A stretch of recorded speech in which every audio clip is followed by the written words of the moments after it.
I should do political stuff now I'm woke, but I don't like it when a comedian just spouts his own political views and it relies on the audience agreeing with him to get a round of applause. I think that loses something comedically. I want everyone to like my jokes, whatever your political persuasion. A joke shouldn't have a political wing, you know. I'm political in my private life, like everyone, you know. Like, I'm sometimes incensed by the inequalities in our society. We're in the 7th richest economy in the world, right? And there's homelessness. There's 250,000 homeless people in Britain. Now, I wish there were no homeless people, because they're fucking horrible.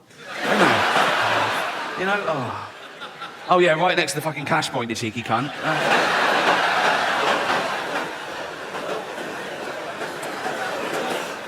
It is a serious problem, and I hope none of you ever find yourself homeless, but if you do, my advice is heroin. Cheers you right up, apparently.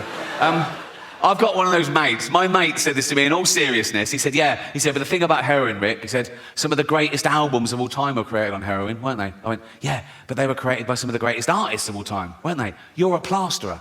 Right? If I were to give you heroin, you wouldn't come up with Dark Side of the Moon, would you? You'd fall asleep watching the telly and burn the fucking house down. I should do topical stuff, but I never watch the news. I did see one thing recently on YouTube, actually. Do you know the little fella from Game of Thrones? The actor, Peter Dinklage. Do you know Peter Dinklage? Yeah. He was at a junket, and it was for a new thing he was doing, right? And they were filming it, that's why it got leaked onto YouTube.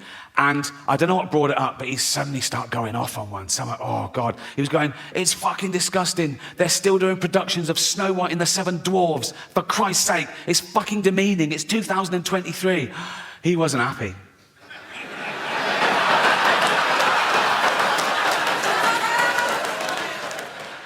He was grumpy, wasn't he?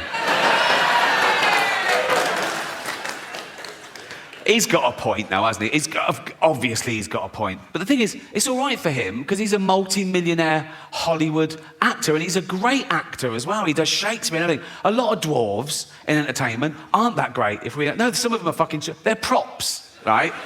No, let's be... They're lucky to be fired from a fucking cannon, right? And so... dancing around Snow White for 3 weeks of the year, that is their like holy grail, and he's going to fuck it for them. If he takes that, what can they do? And he's not saying you should do Snow White and the Seven Dwarfs with normal size actors. You can't do that either. You get in trouble for that in Hollywood, or you can't take a dwarf's job or a disabled person's job. Like Eddie Redmayne got in trouble when he played Stephen Hawking in the biopic, The Life Story of Stephen Hawking, right? Won an Oscar for it, and that's when the backlash started. People going, no, it should be played by a real disabled creature, all this, right? And they're going, the actor should have the same disability as the person they're portraying. But it was the life story of Stephen Hawking, right? So for the first part of the film, the cunt could walk, right? So I put it to you, what is easier?